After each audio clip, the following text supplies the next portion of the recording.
శ్రీ పద్మావతి అమ్మవారి వార్షిక బ్రహ్మోత్సవాలు నవంబర్ నెల 16 నుంచి నిర్వహిస్తారు.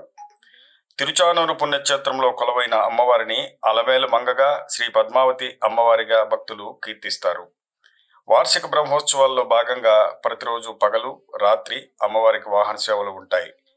16వ తేదీ ఆదివారం నాడు అమ్మవారికి లక్ష కుంకుమార్చన నిర్వహిస్తారు. అదే రోజు రాత్రి సేనాది అంకురార్పణ జరుగుతుంది. తిరుచానూరు పుణ్యక్షేత్రంలో అమ్మవారి బ్రహ్మోత్సవాల నిర్వహణకు తిరుమల తిరుపతి దేవస్థానం అన్ని రకాల ఏర్పాట్లు పూర్తి చేసింది. 16వ తేదీ నుంచి 25వ తేదీ వరకు ఉత్సవాలు జరుగుతాయి.